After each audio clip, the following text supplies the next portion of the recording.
I'm Mad Dog Unleashed. Dave, welcome. How are you today, pal? What do you have? How you doing, doggy? Fine, Dave. Thank you. Yeah, just what you were just talking about recently about getting a rating. I mean, I can't imagine them getting a rating. It's brutal. I don't know if you ever. Well, that's not good. We can't break down this. And I've been accused of getting knocked. I'm responding to the calls. Are you going to have Bart Scott interviewing Gary Bettman, asking him a hockey question? Come on, that was brutal.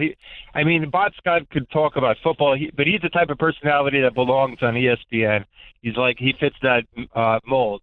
My theory is anybody that was going to replace Mike had to be expected to fail. I thought that Chernoff put in three people that he didn't expect them to do well because he knew no matter who they were, it's not going to do well. I think it's an impossible spot. I agree with that. Yes, impossible spot. Not impossible. I tell you, I'm going to say one other thing. Is I feel like saying I don't care who gets mad.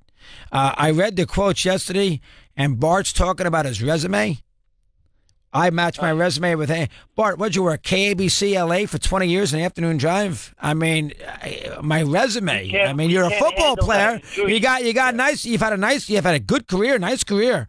But this is radio now. This is media. This is radio. I can't handle that. You were beautiful with Mike. You didn't talk philosophy. All Bart talks is about his philosophies. We don't want to hear that in New York. We want real sports. Yeah, they're having trouble connecting. I shouldn't even get in it because I'll get in trouble. But what the hell? I feel like it. No, next, go ahead. What else you got? Yeah. So, and in reference to with the Yankees, look, I got to give Aaron Boone time, but to me, it just kills me inside for them getting rid of Girardi in the first place. I think that Boone to start off the season after a team makes a long pennant run. At least you have to conserve, keep the bullpen conservative. I think in the first few games he was extending pitchers, keeping them in for more than one inning. Betances came in. He does funny things. I'm going to give him time.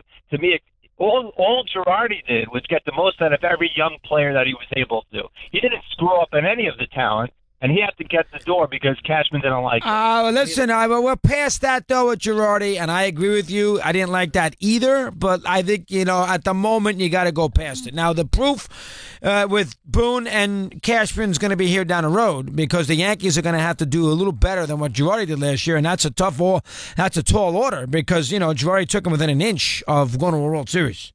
And you could sit there and say all you want about 9 years this, 9 years that. Here's the bottom line. The bottom line is results. And Girardi last year, the young team, got the Game 7 of the Game 7 of the ALCS. And if Frazier's ball in Game 6 against Verlander is an inch higher, the Yankees win that game, and the Yankees are in the World Series. So Boone is going to have to do that. Now, nothing's going to happen to Boone. This is me talking. Because he's not expensive. He got $4 million for 3 years. That's an easy, very manageable. Hal can pay that and not, basically hold his breath when he's writing a check. That is a very low contract for the Yankee man. He's making $1 million a year as the Yankee manager. That's ridiculous. How do you pay the Yankee manager $1 million a year? And Girardi was going to make $4 or $5 million. But bottom line is, so they're not going to fire Boone. But the Yankee scenario is going to be interesting to see if the Yankees don't. First off, they got better talent this year. They brought Stanton in.